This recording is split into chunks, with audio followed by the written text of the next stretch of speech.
Hi friends, welcome back to my channel. ಎಲ್ಲರೂ ಹೇಗಿದ್ದೀರಾ? ಎಲ್ಲರೂ ಚೆನ್ನಾಗಿದ್ದೀರಾ ಅಂತ ಭಾವಿಸ್ತಾ ಇವತ್ತಿನ ದಿನ ನಾನು ಮುಳುಗಾಯಿ ಎಣ್ಗಾಯಿ ಅಂದರೆ ಬದನೆಕಾಯಿ ಪಲ್ಯ ಮತ್ತು ಕ್ಯಾರೆಟ್ ಚಪಾತಿ ಮಾಡೋದನ್ನು ತೋರಿಸ್ಕೊಡ್ತಾ ಇದ್ದೀನಿ. ಮೊದಲನೇದಾಗಿ ನೀರಲ್ಲಿ ಉಪ್ಪಾಕಿ ತೊಳೆದು ಇಟ್ಕೊಂಡಿರೋ ಅಂಥ ಮುಳುಗಾಯಿ, ಇದನ್ನು 4 ಪೀಸಾಗಿ ಮಾಡ್ಕೋಬೇಕು ಫ್ರೆಂಡ್ಸ್. ಇದು ಮುಳುಗಾಯಿ ಎಣ್ಗಾಯಿ ಅಂತೀವಿ. ಆ ಥರ ಇದರಲ್ಲಿ ಸ್ಟಫಿಂಗ್ ಮಾಡೋದಿರುತ್ತೆ, ಅಂದರೆ ತುಂಬ್ಕೊಳ್ಳೋದಿರುತ್ತೆ ಮಸಾಲೆ ಐಟಮ್ಸ್ ಎಲ್ಲ. ಅದಕ್ಕೋಸ್ಕರ 4 ಭಾಗನ ಮಾಡ್ಕೊಂಡಿದ್ದೀನಿ. ಇವಾಗ ಆ ಸ್ಟಫಿಂಗ್ ಮಾಡೋದಕ್ಕೆ ಒಂದು ಪ್ಲೇಟಲ್ಲಿ ಮೊದಲನೇದಾಗಿ ಶೇಂಗಾ ಪುಡಿ ಮತ್ತು ಕುರ್ಷಾಣಿ ಪುಡಿಯನ್ನು ಹಾಕ್ಕೋತಾ ಇದ್ದೀನಿ. ಮೊದಲು ಕುರ್ಷಾಣಿ ಪುಡಿ 2 ಸ್ಪೂನ್ ಹಾಕ್ಕೊಂಡೆ. ಈಗ ಶೇಂಗಾ ಪುಡಿನ ಹಾಕ್ಕೋತಾ ಇದ್ದೀನಿ. ಶೇಂಗಾ ಪುಡಿ ಕೂಡ 2 ಸ್ಪೂನು, ಕುರ್ಷಾಣಿ ಪುಡಿ 2 ಸ್ಪೂನು. ಮತ್ತು ಕುರ್ಷಾಣಿ ಪುಡಿ ಅಂದರೆ ಗುರಾಳು ಪುಡಿ, ಶೇಂಗಾ ಪುಡಿ, ಪೀನಟ್ ಪೌಡರು ಮತ್ತು ಖಾರ ಪುಡಿ ಅಂದರೆ ಚಿಲ್ಲಿ ಪೌಡರ್ 2 ಸ್ಪೂನು. ನಮ್ಮ ಚಿಲ್ಲಿ ಪೌಡ್ರು ಅಷ್ಟು ಖಾರ ಇಲ್ಲ, ಅದಕ್ಕೋಸ್ಕರ 2 ಸ್ಪೂನ್ ಹಾಕ್ಕೋತಾ ಇದ್ದೀನಿ. ಈಗ ಮನೆಯಲ್ಲೇ ಮಾಡಿರೋ ಅಂಥ ಸಾಂಬಾರು ಪುಡಿ 2 ಸ್ಪೂನು. 2 ಸ್ಪೂನ್ ಹಾಕಿಲ್ಲ ಫ್ರೆಂಡ್ಸ್, 1.5 ಹಾಕಿದ್ದೀನಿ. ಹಾಗೆ ಇದು ಮನೆಯಲ್ಲಿ ಮಾಡ್ಕೊಂಡಿರೋ ಅಂಥ ಮಸಾಲೆ ಪದಾರ್ಥ. ಈಗ ಉಪ್ಪು ಹಾಕ್ಕೋತಾ ಇದ್ದೀನಿ. ಸಣ್ಣ ಉಪ್ಪು ಅಂತ ಹೇಳ್ತೀವಲ್ಲ, ಪುಡಿ ಉಪ್ಪು, ಅದು 1 ಸ್ಪೂನ್ ಹಾಕ್ಕೊಂಡಿದ್ದೀನಿ.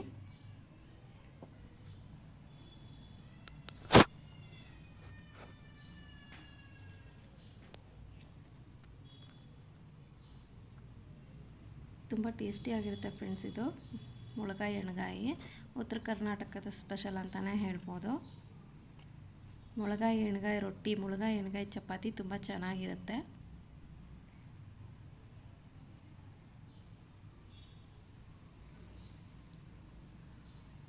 ಇವಾಗ ಒಂದು ಕಪ್ಪಲ್ಲಿ ನೀರು ತಗೊಂಡಿದ್ದೀನಿ. ಆ ನೀರು ಹಾಕ್ಬಿಟ್ಟು ಅದನ್ನು ಕಲಿಸ್ಕೊಳ್ಳೋಣ.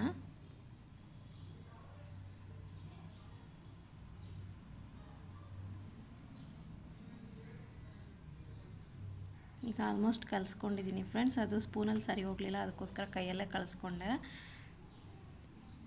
ಈಗ ಈ ಸ್ಟಫಿಂಗ್ನ ಅಂದರೆ ಮಸಾಲೆ ಐಟಮ್ಸ್ ಎಲ್ಲ ಇದಕ್ಕೆ ಈ ಥರ ಹಚ್ಚಬೇಕು. ಒಂಥರ ಫಿಶ್ಶಿಗೆ ಅದೇನು ಮಸಾಲೆ ಐಟಮ್ಸ್ ಹಾಕ್ತಾರಲ್ಲ ಆ ಥರ ಇರುತ್ತೆ ಫ್ರೆಂಡ್ಸ್. ಇದೇನಪ್ಪ ಹಿಂಗೆ ಹೇಳ್ತಾರೆ ಅಂದ್ಕೋಬೇಡಿ, ಬಟ್ ಅದೇ ಥರ ಫಿಶ್ಶಿಗೆ ಸ್ಟಫಿಂಗ್ ಮಾಡೋದು ನೋಡಿದ್ದೆ ನಾನು, ಅದಕ್ಕೋಸ್ಕರ ಹೇಳಿದೆ ಅಷ್ಟೇ. ಆ್ಯಸ್ ಇಟ್ ಈಸ್ ಸೇಮ್ ಬದನೆಕಾಯಿ ಕೂಡ ಸೇಮ್ ಹಾಗೆ ಬರುತ್ತೆ ಅಂತ ಅವ್ರು ಹೇಳ್ತಾರೆ ಫಿಶ್ ತಿನ್ನೋರೆಲ್ಲ. ಬಟ್ ಇದು ಮುಳುಗಾಯಿ ಪಲ್ಯ.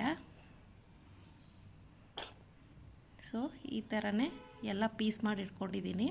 ಆ ಮಸಾಲೆ ಐಟಮ್ಸ್ ಎಲ್ಲ ನಾನು ಅದರಲ್ಲಿ ಸ್ಟಫಿಂಗ್ ಮಾಡ್ತಾಯಿದ್ದೀನಿ, ಅಂದರೆ ತುಂಬ್ಕೊತಾ ಇದ್ದೀನಿ.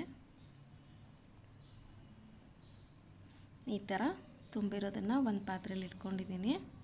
ನೋಡಿ, ಎಲ್ಲದನ್ನು 4 ಪೀಸ್. ಕೆಲವೊಂದು ಬದನೆಕಾಯಿ ಉಳಿದ್ಕಿತ್ತು, ಅದಕ್ಕೋಸ್ಕರ ಅದೆಲ್ಲ ಕಟ್ ಮಾಡಿ ತಗೊಂಡಿದ್ದೀನಲ್ಲ, ಹಾಗಾಗಿ 2 ಪೀಸಸ್ ಇದೆ. ಕೆಲವೊಂದು ಫುಲ್ ಇದೆ, ಅಂದರೆ ಪೂರ್ತಿ ಇದೆ. ಆಲ್ಮೋಸ್ಟ್ ತುಂಬಿದ್ದಾಗ್ತಾ ಬಂತು. ಈ ಥರ ಒಳಗಡೆ ಎಲ್ಲ ಕಡೆನೂ 4 ಭಾಗನೂ ತುಂಬಿರಬೇಕು. ಇವಾಗ ಕೊಬ್ಬರಿ ಮತ್ತು ಬೆಳ್ಳುಳ್ಳಿನ ಮಿಕ್ಸಿಗೆ ಹಾಕ್ಕೊಂಡಿದ್ದಾಯಿತು ಮಿಕ್ಸಿಗೆ. ಇವಾಗ ಒಂದು ಕಡಾಯಿ ಇಟ್ಕೊಂಡಿದ್ದೀನಿ. ಆಲ್ಮೋಸ್ಟ್ ಇಲ್ಲಿ ಸೈಡಲ್ಲಿ ಈರುಳ್ಳಿ, ಕರಿಬೇವು, ಕೊತ್ತಂಬರಿ ಕೂಡ ರೆಡಿ ಮಾಡಿ ಇಟ್ಕೊಂಡಿದ್ದೀನಿ ಸಣ್ಣದಾಗಿ ಹೆಚ್ಕೊಂಡು. ಈಗ 4 ಸ್ಪೂನ್ ಎಣ್ಣೆ ಹಾಕ್ಕೋತಾ ಇದ್ದೀನಿ. ಇದು ಸ್ಮಾಲ್ ಸ್ಪೂನ್ ಆಗಿರೋದ್ರಿಂದ ಜಾಸ್ತಿ ಹಾಕ್ಕೊಂಡಿದ್ದೀನಿ ಅಂತ ಅಂದ್ಕೋಬೇಡಿ. ಇದು ಸ್ಮಾಲ್ ಸ್ಪೂನ್, ಅದಕ್ಕೋಸ್ಕರ 4 ಸ್ಪೂನ್ ಹಾಕಿದ್ದೀನಿ. ಇನ್ನು ಜಾಸ್ತಿನೇ ಆಯಿತು ಅಂತ ಅಂದ್ಕೋಬೇಡಿ. ಅದು ಆಫ್ ಬರ್ತಾಯಿತ್ತು, ಅದಕ್ಕೋಸ್ಕರ ಅರ್ಧ ಬರ್ತಾಯಿತ್ತು. ಹಾಗಾಗಿ 6 ಸಲ ಹಾಕ್ಕೊಂಡೆ, ಆದರೆ ಅದೆಲ್ಲ ಆಫೇ ಇದ್ದಿದ್ದು. 3 ಸ್ಪೂನ್ ಆಯಿತು ಅಷ್ಟೇ, ಫುಲ್ಲು ಹಾಕ್ಕೊಂಡಿದ್ದೆಲ್ಲ ಸೇರಿ. ಈಗ ಆಲ್ಮೋಸ್ಟ್ ಎಣ್ಣೆ ಕಾದಿದೆ. ಸಾಸಿವೆ ಹಾಕ್ಕೋತಾ ಇದ್ದೀನಿ.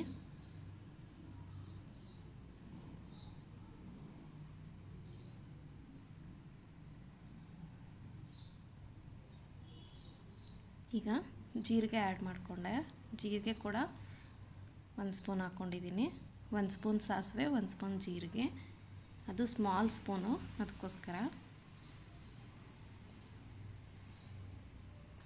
ಈಗ ಆಲ್ಮೋಸ್ಟ್ ಜೀರಿಗೆ ಮತ್ತು ಸಾಸಿವೆ ಕಾದಿದೆ.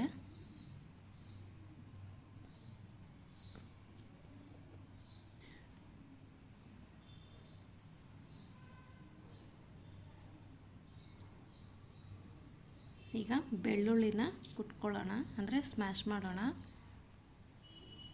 ನಾನು ಆಲ್ಮೋಸ್ಟ್ ಎಲ್ಲದಕ್ಕೂ ಬೆಳ್ಳುಳ್ಳಿ ಆ್ಯಡ್ ಮಾಡ್ತೀನಿ ಫ್ರೆಂಡ್ಸ್. ನನಗೆ ಬೆಳ್ಳುಳ್ಳಿ ಹಾಕಿದರೆ ತುಂಬ ಟೇಸ್ಟಿ ಆಗಿರುತ್ತೆ ಅನ್ನೋದಕ್ಕೋಸ್ಕರ ನಾನು ಬೆಳ್ಳುಳ್ಳಿ ಯೂಸ್ ಮಾಡ್ತೀನಿ. ಇವಾಗ ಹಿಂಗೆ ಆ್ಯಡ್ ಮಾಡ್ತಾಯಿದ್ದೀನಿ.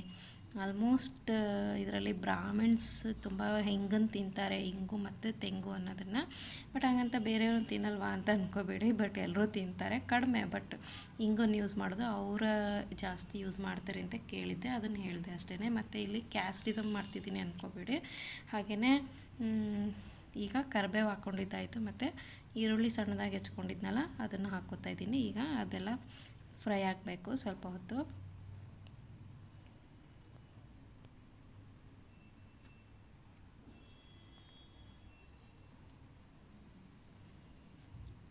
ಇದೆಲ್ಲ ಚೆನ್ನಾಗಿ ಚಿರಿಪಡ ಅಂತ ಸಿಡಿತಾ ಇದೆ.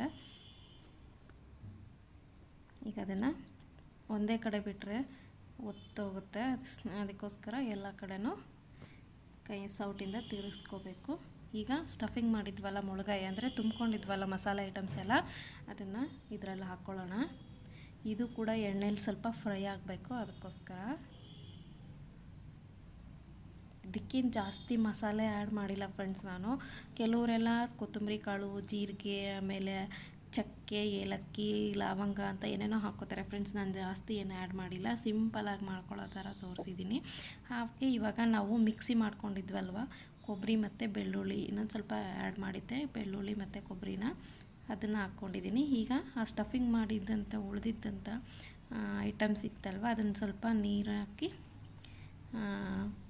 ಅದರ ರಸ ಅದನ್ನು ಇದರಲ್ಲಿ ಹಾಕ್ಕೋತಾ ಇದ್ದೀನಿ ಕಡಾಯಿಲಿ, ಯಾಕೆಂದರೆ ಸುಮ್ಮನೆ ವೇಸ್ಟ್ ಆಗುತ್ತೆ, ಅದಕ್ಕೋಸ್ಕರ. ಪ್ಲೇಟಲ್ಲೆಲ್ಲ ಇತ್ತು ಇನ್ನೂ ತುಂಬ, ಅದಕ್ಕೋಸ್ಕರ. ಈಗ ಅದನ್ನು ಎಲ್ಲ ಕಡೆನೂ ತಿರುಗಿಸ್ಕೊಳ್ಳೋಣ. ಈಗ ಸ್ವಲ್ಪ ಲೋ ಫ್ಲೇಮ್ ಇಟ್ಟಿದ್ದೆ, ಇವಾಗ ಹೈ ಫ್ಲೇಮ್ ಮಾಡ್ಕೊಂಡಿದ್ದೀನಿ, ಅಂದರೆ ಗ್ಯಾಸ್ ಸ್ಟವ್ನ ಸ್ವಲ್ಪ ಜಾಸ್ತಿ ಇಟ್ಕೊಂಡಿದ್ದೀನಿ. ಈಗ ಒಂದು ಕಡೆ ಹುಣಸೆ ಹುಳಿ ನೆನೆಸಿಟ್ಟಿದ್ದೆ, ಅದನ್ನು ಕೂಡ ಹಾಕ್ಕೊಂಡಿದ್ದೀನಿ. ಈಗ ಫ್ರೆಂಡ್ಸ್ ನಾವು ಇದರಲ್ಲೇ ಉಪ್ಪು ಹಾಕೋದೇ ನೆಸೆಸಿಟಿ ಇರಲ್ಲ, ಯಾಕೆಂದರೆ ನಾವು ಮಸಾಲೆ ಎಲ್ಲ ಹಾಕೋಬೇಕಾದ್ರೇ ಉಪ್ಪನ್ನು ಹಾಕಿದ್ವಲ್ವ, ಉಪ್ಪು ತುಂಬ ಸ್ಟ್ರಾಂಗ್ ಇರುತ್ತೆ, ಪುಡಿ ಉಪ್ಪು, ಅದಕ್ಕೋಸ್ಕರ ನಾನು ಮತ್ತೆ ಏನು ಆ್ಯಡ್ ಮಾಡ್ತಾಯಿಲ್ಲ. ಈಗ ಹುಣಸೆ ಹುಳಿ ಹಾಕ್ತಾಯಿದ್ದೀನಿ. ಇದಕ್ಕೆ ಹಸಿಮೆಣ್ಸಿನ್ಕಾಯಿ ಕೂಡ ಬೇಕಾಗಿಲ್ಲ ಫ್ರೆಂಡ್ಸ್, ಓನ್ಲಿ ಖಾರ ಪುಡಿ ಇದ್ದರೆ ಸಾಕು, ಅಂದರೆ ಚಿಲ್ಲಿ ಪೌಡರ್. ಈಗ ಆಲ್ಮೋಸ್ಟ್ ಹುಣಸೆ ಹುಳಿನೂ ಇಟ್ಟಿದ್ದಾಯಿತು.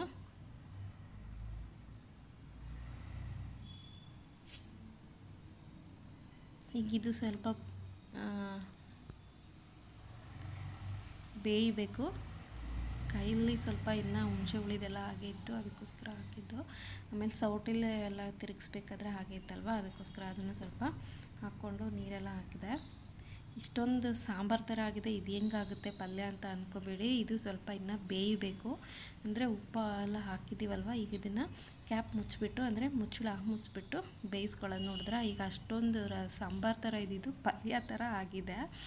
ಬಟ್ ಅಂದರೆ ಬೇಯಿಸ್ಬೇಕು, ಯಾಕಂದರೆ ಬದನೆಕಾಯಿ ಇನ್ನೂ ಬೆಂದಿರಲಿಲ್ಲ, ಅದಕ್ಕೋಸ್ಕರ. ಆಮೇಲೆ ಈಗ ಲಾಸ್ಟಲ್ಲಿ ಕೊತ್ತಂಬರಿ ಸೊಪ್ಪು ಆ್ಯಡ್ ಮಾಡ್ತಿದ್ದೀನಿ, ಕೊರಿಯಾಂಡರ್ ಲೀಫು. ಕೊತ್ತಂಬರಿ ಸೊಪ್ಪು ಲಾಸ್ಟಿಗೆ ಹಾಕಿದರೆ ತುಂಬ ಚೆನ್ನಾಗಿರುತ್ತೆ, ಅದಕ್ಕೋಸ್ಕರ ಲಾಸ್ಟಲ್ಲಿ ಆ್ಯಡ್ ಮಾಡಿದೆ. ನೋಡೋದಕ್ಕೆ ಒಂಥರ ಎಮ್ಮೆ ಅನಿಸ್ತಿದೆ ಅಲ್ವಾ ಫ್ರೆಂಡ್ಸ್. ಯಾರಿಗೆಲ್ಲ ಮುಳುಗಾಯಿ ಇಷ್ಟ ಫ್ರೆಂಡ್ಸ್ ಕಮೆಂಟ್ ಮಾಡಿ ತಿಳಿಸಿ. ಮುಳುಗಾಯಿ ಪಲ್ಯ ಕೆಲವ್ರು ಇಷ್ಟಪಡ್ತಾರೆ, ಕೆಲವ್ರು ಇಷ್ಟಪಡಲ್ಲ ಫ್ರೆಂಡ್ಸ್ ಇದು. ಆಮೇಲೆ ಇನ್ನು ಏನೋ ಹೆಲ್ತಿಗೂ ಕೆಲವರಿಗೆ ಸೆಟ್ ಆಗಲ್ಲ ಅಂತ ಹೇಳ್ತಾರೆ, ಇದೇನೋ ಕಾಲು ಏನೋ ವಾಯ ಏನೋ ಹೇಳ್ತಾರೆ ಫ್ರೆಂಡ್ಸ್ ದೊಡ್ಡವರೆಲ್ಲ, ಅದಕ್ಕೋಸ್ಕರ ಕೆಲವ್ರು ತಿನ್ನಲ್ಲ, ಇನ್ನು ಕೆಲವ್ರು ತುಂಬ ಇಷ್ಟಪಟ್ಟು ತಿಂತಾರೆ. ನಮ್ಮ ಆಲ್ಮೋಸ್ಟ್ ಪಲ್ಯ ರೆಡಿ ಆಯಿತು. ಈಗ ನಾನು ಚಪಾತಿ ಮಾಡೋದಕ್ಕೋಸ್ಕರ ಕ್ಯಾರೆಟನ್ನು ತುರಿದಿಟ್ಕೊಂಡಿದ್ದೀನಿ. ಇದೇನು ಚಪಾತಿ ಕ್ಯಾರೆಟ್ ಅಂತ ಅಂದ್ಕೋಬೇಡಿ, ಕ್ಯಾರೆಟ್ ಕೆಲವು ಮಕ್ಕಳು ತಿನ್ನೋದಿಲ್ಲ, ಅದಕ್ಕೋಸ್ಕರ ನಾನು ಕ್ಯಾರೆಟ್ ತುರಿದು ಈ ಥರ ಚಪಾತಿಗೆ ಒಂದು ಬೌಲು ಆಶೀರ್ವಾದ ಗೋಧಿ ಹಿಟ್ಟನ್ನು ತಗೊಂಡಿದ್ದೀನಿ. ಇನ್ನೊಂದು ಸ್ವಲ್ಪ ಅದು ಆಫ್ ಅನ್ನಿಸ್ತು, ಅದಕ್ಕೋಸ್ಕರ ಇನ್ನೊಂದು ಸ್ವಲ್ಪ 1.5 ಬೌಲು ಗೋಧಿ ಹಿಟ್ಟನ್ನು ಹಾಕ್ಕೊಂಡಿದ್ದೀನಿ. ಕ್ಯಾರೆಟ್ ತುರಿ ಇದೆ, 1.5 ಬೌಲ್ ಗೋಧಿ ಹಿಟ್ಟು, ಆಶೀರ್ವಾದ್ ಗೋಧಿ ಹಿಟ್ಟು ಮತ್ತು ಕ್ಯಾರೆಟ್ ತುರಿ. ಈಗ ಉಪ್ಪು ಹಾಕ್ಕೊತಿದ್ದೀನಿ 1/2 ಸ್ಪೂನು.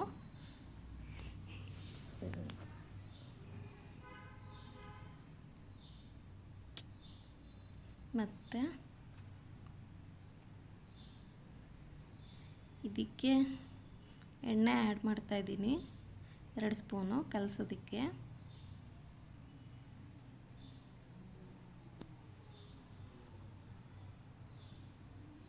ಹಾಲು ಅಂದರೆ ಇದೇನು ಹಾಲು ಹಾಕೋತಿದ್ದಾರೆ ಅಂತ ಅಂದ್ಕೋಬೇಡಿ ಫ್ರೆಂಡ್ಸ್, ಇದು ಮೆತ್ತಗಾಗುತ್ತೆ ಚಪಾತಿ. ಅದಕ್ಕೋಸ್ಕರ 1/2 ಬೌಲಲ್ಲಿ ಹಾಲು ತೊಗೊಂಡಿದ್ದೀನಿ, ಅಂದರೆ ಅರ್ಧ ಬಟ್ಲು ಹಾಲು ತೊಗೊಂಡಿದ್ದೀನಿ. ಈಗ ಇದನ್ನು ಚೆನ್ನಾಗಿ ಕಲಿಸ್ಕೊಳ್ಳೋಣ. ಆಲ್ಮೋಸ್ಟ್ ಕಲಸಿದ್ದಾಯಿತು.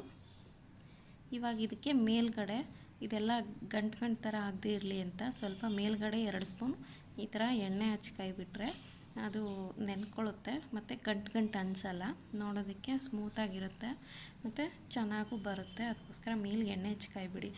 ಚಪಾತಿ ಅಷ್ಟೇ ಅಲ್ಲ ಫ್ರೆಂಡ್ಸ್, ಪೂರಿ ಮಾಡಿದ್ರು ಕೂಡ ಇದೇ ರೀತಿ ಮೈದಾ ಹಿಟ್ಟು ಮತ್ತು ಗೋಧಿ ಹಿಟ್ಟು ಸೇರಿಸಿ ಕೆಲವ್ರು ಮಾಡ್ತಾರೆ, ಕೆಲವರು ಹಾಗೆ ಬರೀ ಮೈದಾ ಹಿಟ್ಟಲ್ಲೇ ಮಾಡ್ತಾರೆ.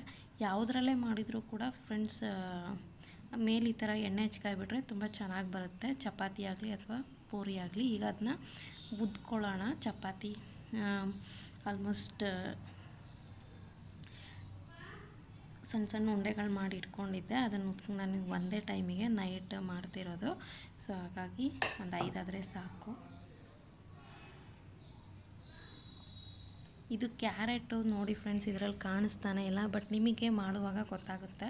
ಬಟ್ ಮಕ್ಕಳು ಇಷ್ಟಪಟ್ಟು ತಿಂತಾರೆ ಕಲರ್ಫುಲ್ಲಾಗಿದ್ದರೆ. ಅದಕ್ಕೋಸ್ಕರ ಈ ಥರ ಕ್ಯಾರೆಟ್ ತಿನ್ನು ಅಂದರೆ ಕೆಲವು ಮಕ್ಕಳು ತಿನ್ನಲ್ಲ, ಕೆಲವು ಮಕ್ಕಳು ತಿಂತಾರೆ.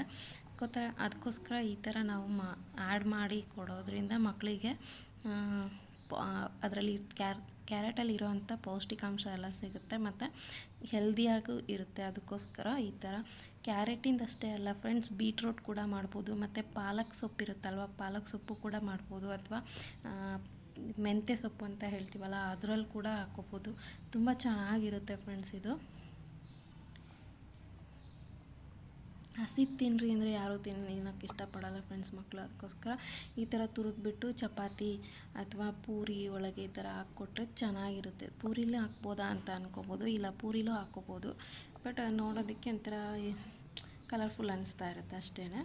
ನೋಡಿದ್ರಾ ಇದು ಎಷ್ಟು ಚೆನ್ನಾಗಿ ಕಾಣಿಸ್ತಿದೆ ಇದರಲ್ಲಿ ಕ್ಯಾರೆಟ್ ಎಲ್ಲ.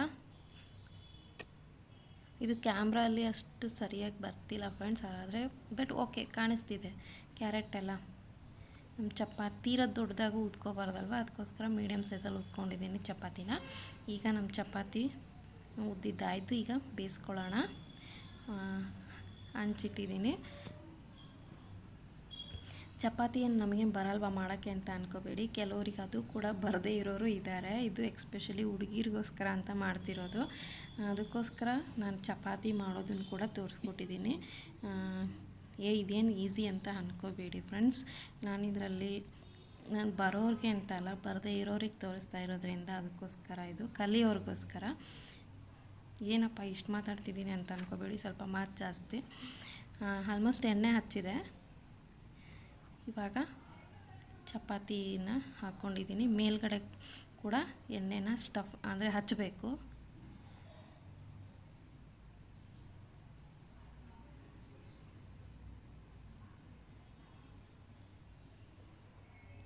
ಈಗ ಅದು ಚೆನ್ನಾಗಿ ಬೇಯಬೇಕು. ಗ್ಯಾಸ್ನ ಹೈ ಫ್ಲೇಮಲ್ಲಿ ಇಟ್ಕೊಂಡಿರಬೇಕು. ತೀರಾ ಹೈ ಫ್ಲೇಮು ಅಲ್ಲ, ತೀರಾ ಲೋ ಫ್ಲೇಮು ಅಲ್ಲ, ಮೀಡಿಯಮ್ ಫ್ಲೇಮಲ್ಲಿ ಇದ್ದರೆ ಒಳ್ಳೆಯದು. ಇವಾಗ ಇದನ್ನು ತಿರುವಾಕ್ಕೊಳ್ಬೇಕು. ಒಂದೇ ಕಡೆ ಬೇಯ್ತಿರುತ್ತೆ, ಅದಕ್ಕೋಸ್ಕರ ಮಧ್ಯೆ ಮಧ್ಯೆ ತಿರುವಾಕ್ಕೋಬೇಕು.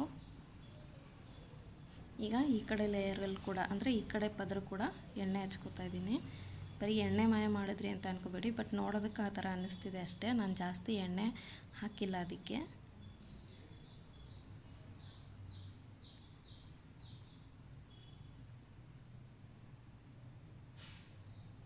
ಕೆಲವರು ಹಾಗೆ ಬೇಯಿಸ್ಕೊತಾರೆ ಫ್ರೆಂಡ್ಸ್, ಎಣ್ಣೆ ಇಲ್ಲದೇನೂ ಕೂಡ ಬೇಯಿಸ್ಕೋಬೋದು ಚಪಾತಿನ. ಬಟ್ ನಾವು ಎಣ್ಣೆ ಇದ್ದರೆ ಚೆನ್ನಾಗೆ ಅಂತ ಇಷ್ಟಪಡ್ತಾರೆ ನಮ್ಮ ಮನೆಯಲ್ಲಿ. ಅದಕ್ಕೋಸ್ಕರ ನಾನು ಎಣ್ಣೆ ಹಚ್ಕೊಂಡಿದ್ದೀನಿ. ಕೆಲವರು ರೊಟ್ಟಿ ಬೇಯಿಸೋ ಥರ ಹಾಗೆ ಬೇಯಿಸ್ಕೊಂಡು ತಿಂತಾರೆ, ಅದು ಕೂಡ ಓಕೆನೇ. ಯಾಕೆಂದರೆ ಎಣ್ಣೆ ಅಷ್ಟು ಅವಾಯ್ಡ್ ಮಾಡ್ತಿರ್ತಾರಲ್ಲ ಅಂಥವ್ರು ಆ ಥರ ಮಾಡ್ಕೋತಾರೆ.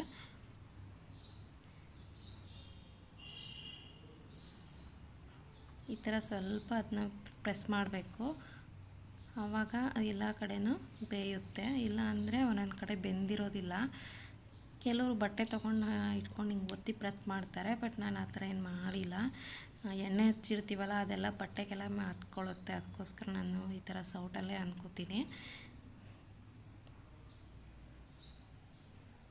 ಈಗ ಆಲ್ಮೋಸ್ಟ್ ನಮ್ಮ ಚಪಾತಿ ರೆಡಿ ಆಯಿತು. ಈಗ ಚಪಾತಿ ಮತ್ತು ಮುಳುಗಾಯಿ ಬದನೆಕಾಯಿ, ಮುಳುಗಾಯಿ ಎಣ್ಗಾಯಿ